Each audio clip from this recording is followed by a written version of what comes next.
دوستو پچھلی ویڈیو میں ہم نے اس موضوع پر بات کی تھی کہ ہمارے علماء فلسطین اور دیگر کنٹریز کے درمیان تفریق کیوں کرتے ہیں، اور ہم نے اس بات کو واضح کرنے کی کوشش کی تھی کہ فلسطین اور دیگر کنٹریز کے درمیان تفریق کرنا آیا اسلامک پوائنٹ آف ویو سے صحیح ہے یا نہیں ہے۔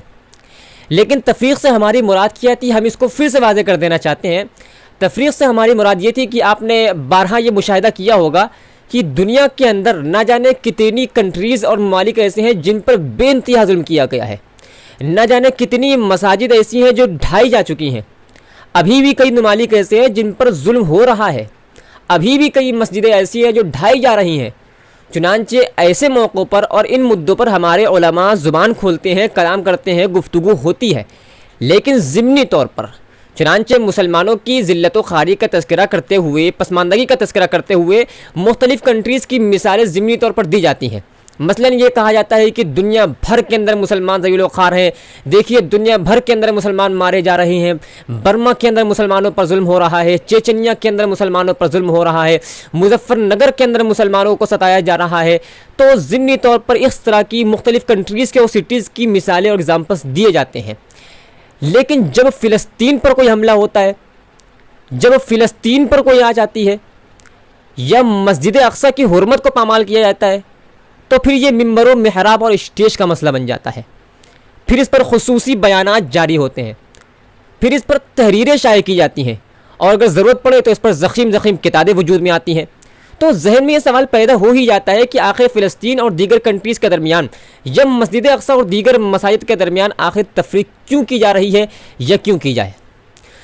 تو اس سوال کے ذہن میں پیدا ہونے کی اصل میں وجہ یہی ہے کہ زیادہ تر مسلمان فلسطین اور مسجد اقصیٰ کی تاریخ سے اور شرعی حیثیت سے ناواقف ہیں۔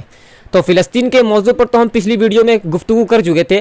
آج کی اس ویڈیو میں میرا ارادہ ہے کہ مسجد اقصیٰ کی فضیلت پر اور اس کی شرعی حیثیت پر کلام کریں اور گفتگو کریں، کیونکہ ذہن میں یہ جو سوال پیدا ہو رہا ہے کہ آخر یہ تفریق کیوں کی جا رہی ہے، تو اس سوال کے پیدا ہونے کی وجہ یہی ہے کہ ہم ناواقف ہیں یا زیادہ تر مسلمان مسجد اقصیٰ کی فضیلت اور اہمیت کو نہیں جان رہے، اس لیے سوال کھڑا ہو رہا ہے۔ تو جڑ چونکہ یہی ہے تو لہذا ہم جڑ ہی پر بات کرتے ہیں۔ چنانچہ اس وقت ہمارے سامنے تین نقطے ہیں، تین پوائنٹس ہیں۔ پہلا پوائنٹ یہ ہے کہ مسجد اقصیٰ قرآن کی روشنی میں، نمبر 2 مسجد اقصیٰ احادیث کی روشنی میں، نمبر 3 مسجد اقصیٰ تاریخ کی روشنی میں۔ لیکن فی الوقت ہم شروع کے 2 پوائنٹس پر بات کریں گے، اور تیسرا جو پوائنٹ ہے اس کو ہم فی الوقت اگنور کر رہے ہیں، اور اگنور کرنے کی وجہ یہ ہے کہ دراصل چونکہ وہ تاریخ کا مسئلہ ہے اس لیے بڑا وسیع مسئلہ ہے اور وہ ایک مستقل ویڈیو کا تقاضا کرتا ہے۔ لہذا انشاءاللہ تیسرا جو پوائنٹ ہے کہ مسجد اقصیٰ تاریخ کی روشنی میں، اس ٹاپک پر، اس پوائنٹ پر انشاءاللہ اگلی ویڈیو میں ہم بات کریں گے۔ تو ہم بات شروع کرتے ہیں شروع کے 2 پوائنٹ پر۔ ہمارا پہلا نقطہ یہ تھا کہ مسجد اقصیٰ کی فضیلت یا مسجد اقصیٰ کا مقام و مرتبہ قرآن کی روشنی میں۔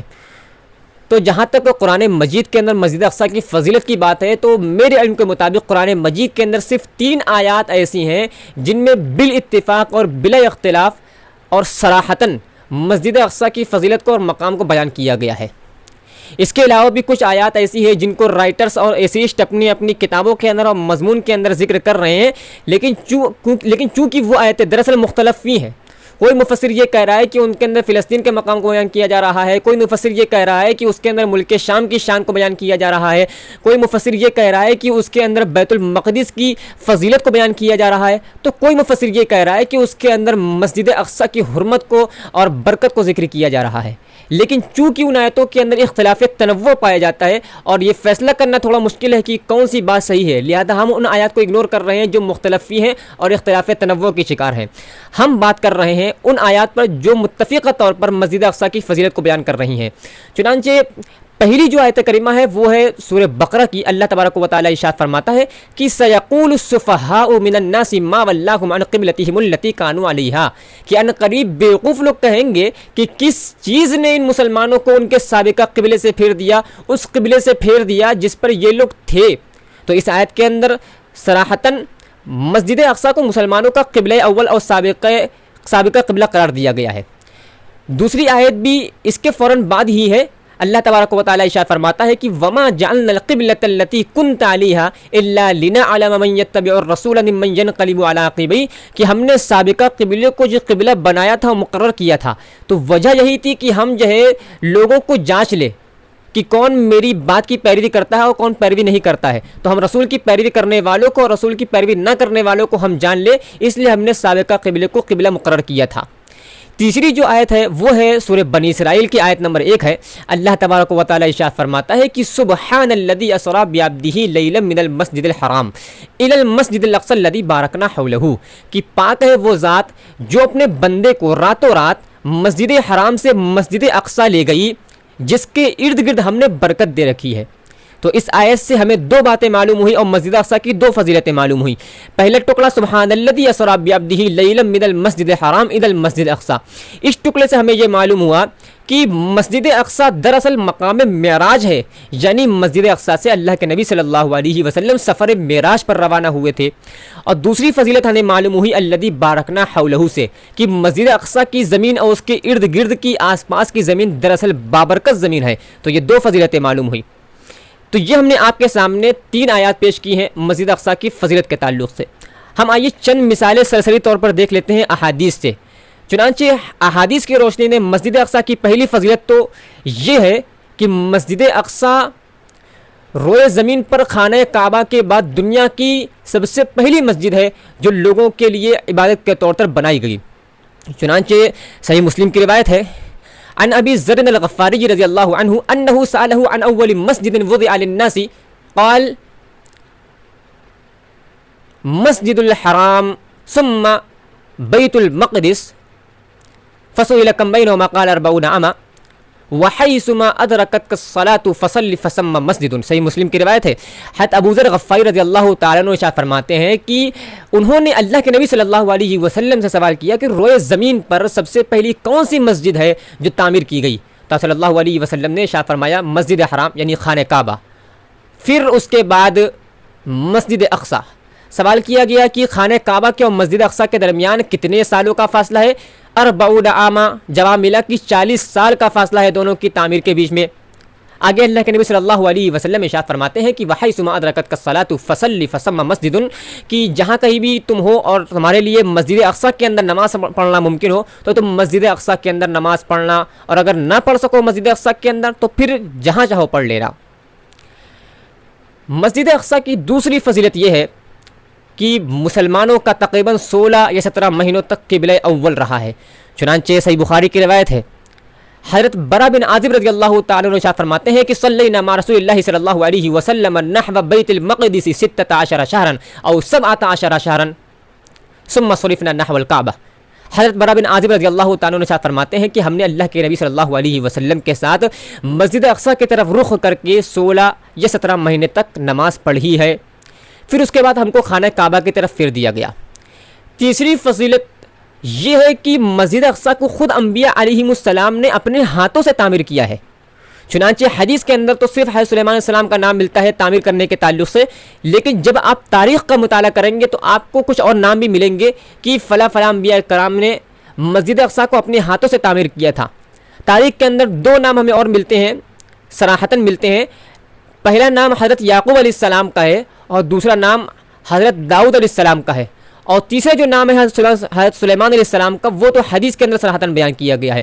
چنانچہ ابن ماجہ کی روایت کے اندر کہا گیا کہ لما فرغ سلیمان بن داؤد من بناء بیت المقدس سأل اللہ ثلاثا حکما یصادف حکمہ وملکا لا ينبغی لأحد من بعدہ وَأَلَّا يَأْتِيَ هَذَا الْمَسْجِدَ أَحَدٌ لَا يُرِيدُ إِلَّا الصَّلَاةَ فِيهِ إِلَّا خَرَجَ مِنْ ذُنُوبِهِ كَيَوْمٍ وَلَدَتْهُ أُمُّهُ. فقال النبي صلى الله عليه وسلم أما اثنتان فقد أعطيهما وأرجو أن يكون قد أعطي الثالثة. حضرت عبداللہ بن عمر رضی اللہ تعالیٰ عنہ شاہ فرماتے ہیں کہ جب حضرت سلیمان بن داؤد علیہ السلام بیت المقدس یعنی مسجد اقصی کی تعمیر سے فارغ ہوئے تو 3 دعائیں اللہ سے کی. پہلی دعا حکمن یصادف حکمہ، ان کا ہر فیصلہ اللہ کے فیصلے کے مطابق ہو. وملک لا ينبغي لأحد من بعدہ، ایسی بادشاہت اللہ مجھ کو دے دے جو قیامت تک کسی کو نہ ملے. وَأَلَّا يَأْتِيَ هَذَا الْمَسْجِدَ أَحَدٌ لَا يُرِيدُ إِلَّا الصَّلَاةَ فِيهِ إِلَّا خَرَجَ مِنْ ذُنُوبِهِ كَيَوْمٍ وَلَدَتْهُ أُمُّهُ. تیسری دعا یہ کی کہ اللہ جو بھی شخص مسجد اقصی کے اندر صرف نماز پڑھنے کے ارادے سے آئے اور وہ نماز پڑھے تو اللہ تو اس کو گناہوں سے ویسے ہی پاک کر دینا جس طرح سے بچہ اپنی ماں کے پیٹ سے گناہوں سے پاک ہو کر کے نکلتا ہے.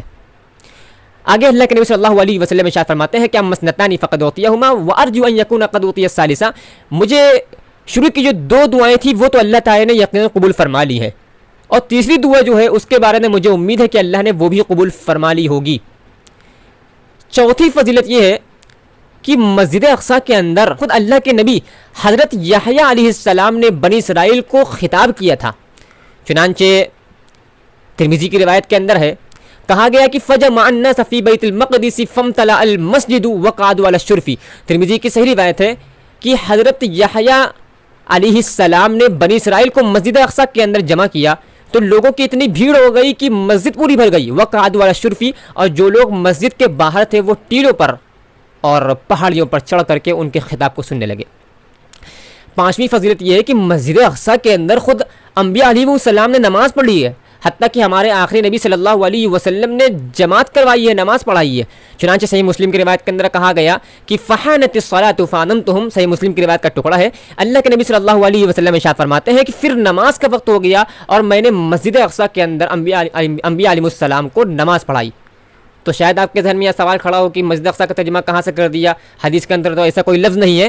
تو دراصل سیاق و سباق کو اگر آپ دیکھیں گے، پوری حدیث مکمل پڑھیں گے تو آپ کو معلوم پڑے گا کہ مسجد اقصیٰ کا تذکرہ چل رہا ہے، تو اسی سیاق و سباق سے ہم نے اس مفہوم کو نکالا ہے اور مسجد اقصیٰ کا ہم نے ترجمہ کیا ہے۔